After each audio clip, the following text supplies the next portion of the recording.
Дүниедегі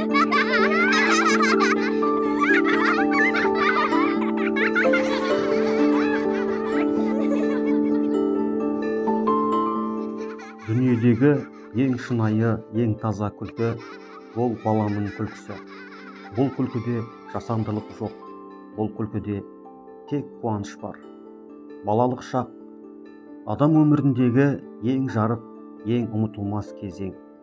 Сондықтан болар, бәріміз кейде сол бір алаңсыз күндерге қайта оралғымыз келеді. Ал дәл қазір көріп тұрғандарыңыз жай ғана ойын емес. Бұл Жамбыл облысы Талас ауданы Майтөбе ауылындағы балалардың шат-шадыман сәттері. Бұл жер бір адамның туған ауылына деген ықыласынан туған мекен. Осы ауылдан шыққан кәсіпкер, жомарт жүректі азамат Еркінбек Қуатбек ағамыз өз қаражатына ауыл балаларына арнап спорт кешенін, воркаут алаңын және гүлге оранған шағын саябақты сыйға тартты. Жасанды газон төселген футбол алаңы, күш пен жігерді шыңдайтын воркаут аймағы, жанға тыныштық сыйлайтын жасыл саябақ. Бұл жай ғана құрылыс емес, бұл балаларға сыйланған бақыт.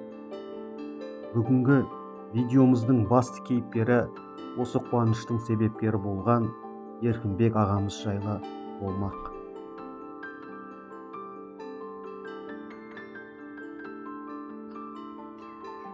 Міне, Майтөбе ауылындағы шағын ғана мынау Еркінбек ағамыздың өз қаражатына тұрғызған аядай ғана саябақтың ішінде тал-дарақтың неше түрі отырғызылған екен. Сонымен қатар тек қана бұл жерде тал ағаштар ғана емес, гүлдердің неше түрі отырғызылған. Ал бүгін мынау Еркінбек Қуатбекұлы жайлы бір ауыз айтқым келіп отыр. Ол ерекеңді мен мынау балалық шақтан бастап білем. Өзіміз негізі көрші тұрдық. Баяғыда о көшені Выгонный көшесі деуші еді. Қарашайлардың тамығы баяғы. Содан да біз тұрдық. Бізден кейін жаңағы Фрида деген апамыз тұрды. Содан кейін үйде Еркінбек деген жаңа ағамыз тұрды. Балалық шағымызда бір өсті біздің енді. Өтті. Мына Сыбанбай деген жайлау бар. Сояқта өңкей малшының балалары жазда каникулда сояқта асырсап ойнайтынбыз. Өсе келе ол кісі жан-жаққа мектеп бітіргеннен кейін жан-жаққа кеттік қой. Біреуін мен Шымкент жаққа кеттім оқуға. Ол кісі гидроға түсті. Сөйтіп енді қазіргі таңда баяғыда Шерхан Мұртаза атамыз айтқан екен, Айман Айша деген кітабында. Мен өсе келе көпті көрдім, дүниенің шартарабын араладым, соның бәрі мені балалық шағымдай байыта алмады. Түсімде ылғи туған үйімді көрем, туған ауылымды көрем, мың бұлақ кіреді түсіме деді ғой. Сол айтқандай, біздің де ерекең сондай бір тамаша азамат, ауылы есінен шықпай жүрген, ауылға осынша жақсылықтар жасады. Пәленбай. Осы отырған сатым біздің неміз жаңа саябағымыз. Сол кісінің арқасында істелді. Мына мини футбол алаңы бар. О да сол кісінің қолтаңбасы десек болады. Ол сондай азамат енді о кісінің семьясына, барлығына жақсылық тілейміз әрдайым. Мынау тірліктері алға баса берсін. О кісіге зор денсаулық тілеймін.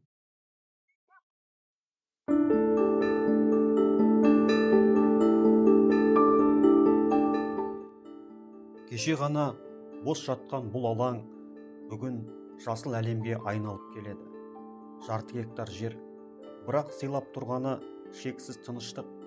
Мынау жай ағаштар емес, бұл ертең көлеңке беретін үміттер. Қайың, ақ қайың, қызыл емен мен қызыл үйеңкі, жөке мен талшын, сакура мен павловния. Әр тал бір арман сияқты. Бүгін нәзік, ертең алып бәйтерекке айналмақ. Ал мына гүлдер 200 түп раушан әзірге үнсіз ғана бір жарып тұр. Бірақ уақыт өте бұл жерді хош иіске бөлейді. Бұл саябақтың тамыры тереңде, тек топырақта емес, терең қазылған ұңғымадан тартылған тіршілік суында. Су бар жерде өмір бар, ал мұнда өмір тоқтаусыз ағып жатыр. Түзу жолдар төселді, орындықтар қойылды, жарық шамдар жағылды. Кеш түскенде бұл жер қараңғылыққа батпайды, керісінше адамдарды өзіне шақырады. Айналасы қоршалған, бірақ бұл шекара емес, бұл қамқорлықтың белгісі. Өйткені бұл жер жай ғана парк емес, бұл болашаққа отырғызылған бақ, бұл Еркінбек ағамыздың туған ауылына деген сыйлығы.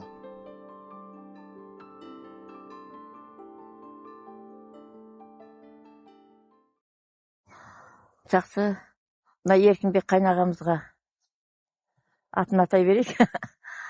Рахмет, ауылымызды гүлдендірді. Мынандай мекеме соқты, құрды, талдар екті, гүлдер бар, 100-ден аса. Енді қалай тура үйіңіздің жанында күніге барып, Күніге барып, кешке жақын немерелерімді ойнатам, демаламыз өзімізде. балаларға жақсы ғой, Балаларға әрине жақсы. Балаларға жақсы болды. Күлдім айтып балалар өтерге келіп ойнайды.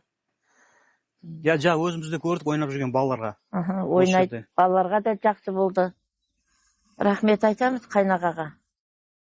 Ауылымызды көргейді. Енді рахметтен басқа не айтамыз ол кісіге? Рахмет, жасы келген кісі.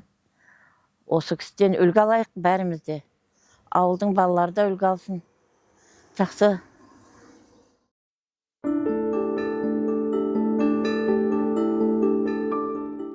Бұл жер сонымен қатар ауыл жастары спортпен шыңдалатын мекен. Кеше бос жатқан алаң, бүгін жастардың жігерін жанитын орталыққа айналды. Жасанды шөп төселген шағын футбол алаңы, жас футболшылар жаттығу алаңы болса, мына воркаут алаңы бұл мінезді, төзімділікті тәрбиелейтін орын.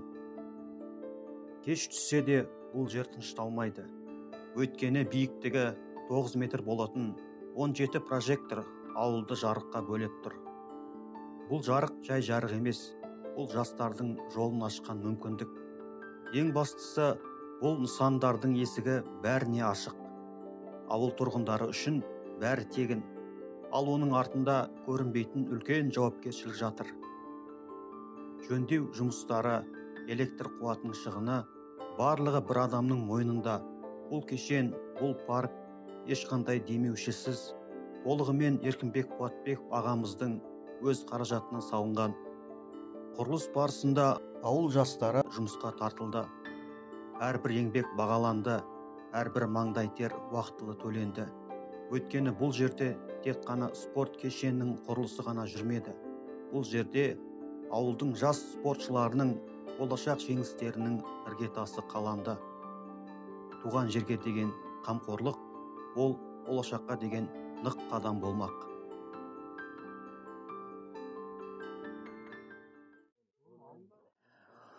Ал бүгінгі әңгіменің иесі менің туған інім Еркінбек Қуатбеков жөнінде болып отыр. Енді Еркінбек осы ауылдың туып өсіп, осы ауылдың орта мектебін бітіріп, институт аяқтап, қызметке тұрып, қызмет істеген, көптеген қызметтерді атқарған. Кейінгі жылдары пенсияға шыққаннан кейін осы кәсіпкер болып еңбек етеді. Құрылыс саласында, жол саласында еңбек етіп жүр. Ал енді мынау осы халыққа не қызмет, туған жеріме не қызмет атқарам дегенде үйге келіп ақылдасты. Осындай ауылға бір ғимарат болмаса бір басқа халыққа қажетті бір атқарсам ба деген ойым бар деп үйге келіп ақылдасты. Ауылда мешіт бар екен, соғайын десем. Ауылда медресе бар екен. Енді не соғуға болады деп біздің семьялық өзіміздің ақылдасып, сонда мен айттым. Біздің ауылдың балалары спорт кешені, оның ішінде кіші футбол алаңы жоқ. Сондықтан ауылдың балалары көрші Қарабасты ауылына барып, футбол апта сайын сол жаққа барып ойнап жүр. Егер мүмкіндігің болса, сол кіші алаңды салсаң дұрыс болар еді деп ақыл айттық біз. Сонымен сұрадық, енді былай өкіметтер салып жатыр, ондай кешендерді қанша тұрады екен? Ол айтты, 7-8 миллион шамасында тұрады екен. Енді оған шамаң бар ма? Бар деді. Сонымен онды қоштадық. Солмен жұмыс басталып кетті. Біз қасында жүрдік өзіміз. Сол енді сапасына көп мән берілді. Соның несі болу керек? Сол 6-7 миллион деген несі ең соңында біткенге дейін 21-22 миллионға бірақ шықты ғой. Соған қарамастан тек сапалы соғам деп, мысалы, жаңағы футбол алаңының анау жабындысы бар ғой. Соны Шымкенттен бізге әкеп несін көрсетіп тұрды. Сапасы қандай екен.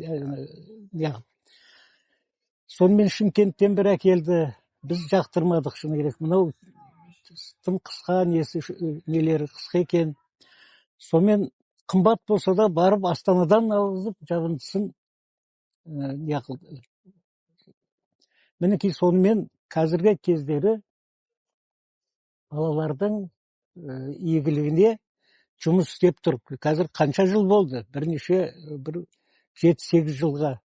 Қазір балалар соның арқасында Қарабастан басқа жақтардан да келіп ойнайды. Сөйтіп, сол балалардың айтуы бойынша, спортшылардың айтуы бойынша, бұндай сапалы алаң көп жерде жоқ екен. Сол халықтың игілігіне қазір жұмыс істеп отыр. Одан кейін волейбол алаңын, баскетбол, кіші баскетбол алаңын салды. Одан кейін жаңағы, не дейді, спорттық воркаут. Сондайды салды. Ал 3 жыл болды бастағанына осы саябақ. Саябақты соқты. Бұл саябақта көптеген сирек кездесетін талдардың сирек кездесетін. Оның ішінде Жапонияда ғана өсетін тал. Сакура. Содан бастап аққайың, липа, жаңағы Туя емес па? Туя, қарағай, бір 12-13 түрлі талдарды егіп отыр. Қурағаны болса, жыл сайын қосымша егеді. Биылдың өзінде осы өткен аптада субботник жасап, тағы да 27 дана тал егілді. Мен балалар халықтың игілігіне болып отыр. Байқаймыз, түн ішінде жап-жарық болып тұрады. Ауылға кірер кезде жарық болып тұрғанда көңілің сондай өсіп, сөйтіп мақтаныш сезімі билейді, мысалы. Ал енді халыққа да рахмет айтуға керек. Осы оның еңбегін елеп, өткен Наурыз мерекесінде ат мінгізіп марапаттады. Халыққа да рахмет. Осының халықтың батасын алып, сол жерде қариялерді шақырып, батасын алып, сөйтіп қайтты. Енді осы істерді ол оның бұзылатыны бар, жаңағы электр несі, оны төлеу керек. Анау шығындар десеңші, шығындар. Солардың шығындарының бәрін ол айтып отыр. ешқандай ешкім не қылмайды, оның бәрін өзім төлеп тұрамын. Мінекей осы сияқты істер атқарып кетір, оны мақтаныш санаймыз, өзіміздің семьямызда мақтаныш санаймыз, и халық та соны түсініп, өткендегі айтқан марапаттап отыр. Рахмет тағы да айтатын.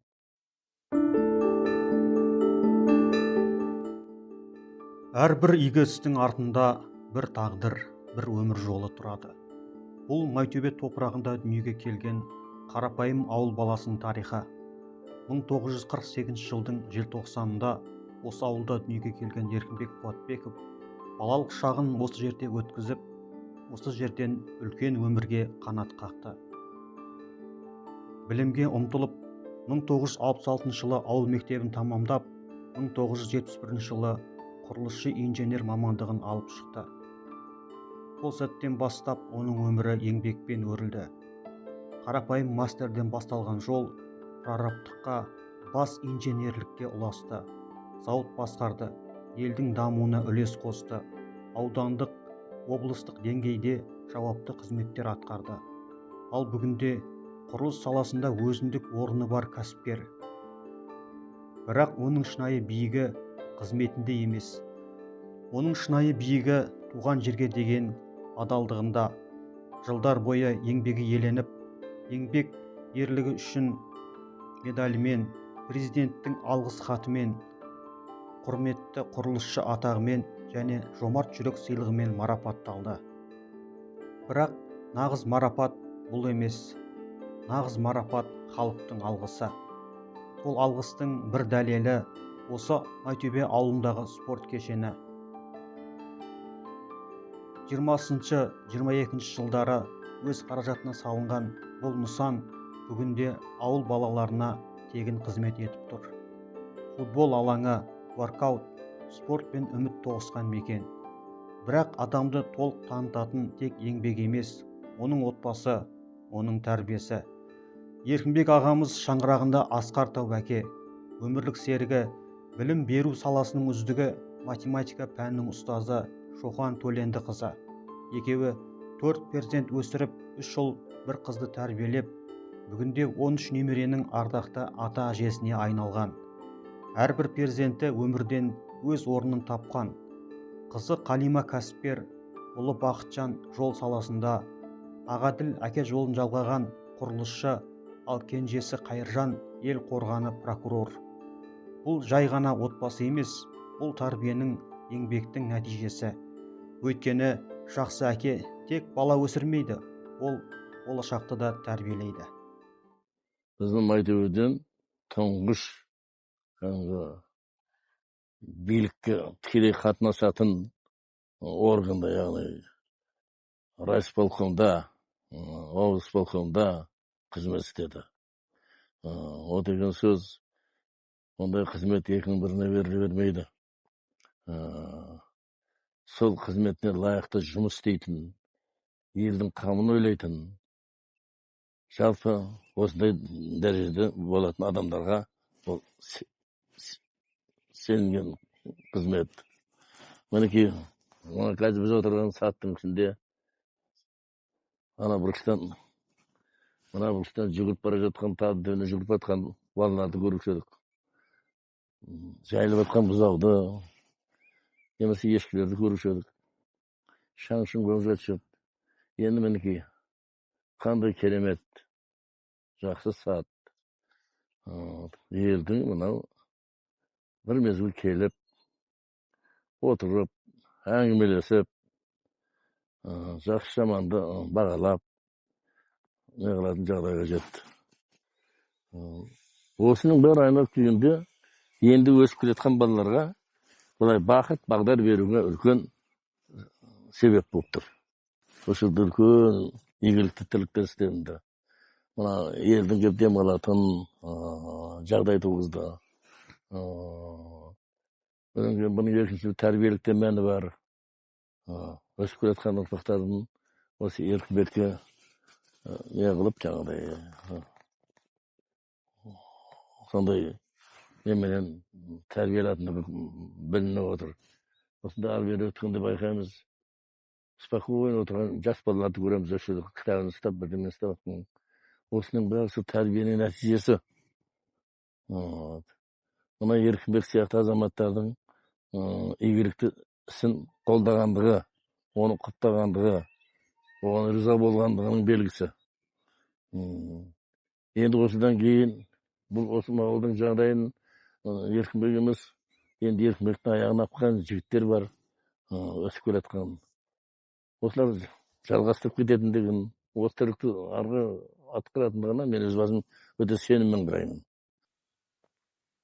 Сәлем, бізге осы жерде ойнағанымыз ұнайды.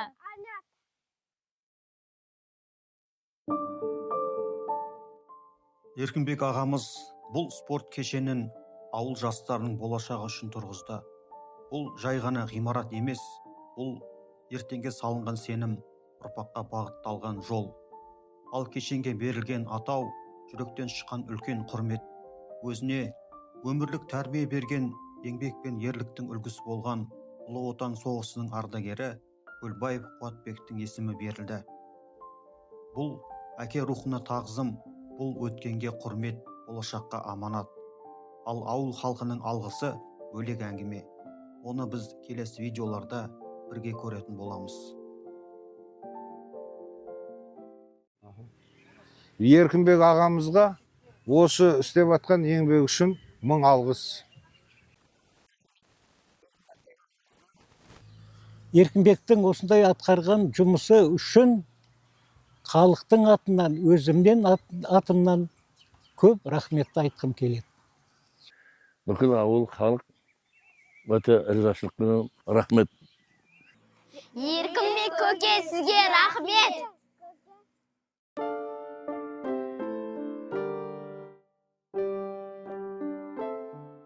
Көлеңке ұзарады. Ал адамның жасаған жақсылығы уақыт өткен сайын биіктей береді. Осындай игі істердің сауабы мол. Бір спорт кешені жүздеген жастың үміті, мыңдаған арманның бастауына айналуы мүмкін. Еркінбек ағамыздың бұл қадамы тек құрылыс емес, бұл тәрбие, бұл үлгі, бұл үнсіз айтылған үлкен өнеге. Жастарға жол сілтейтін, ел үшін не істей аламын деген сұраққа нақты жауап беретін тірі мысал. Осымен біздің бүгінгі видеоблогымыз аяқталды. Егер осындай тағылымды оқиғалар сізге ой салса, Дәурен Қанатбекұлы YouTube арнасына тіркеліп, қолдау білдіріп, пікір қалдырып, видеоның сілтемесін бөлсе жүріңіздер. Жақсылықты бірге көбейтейік.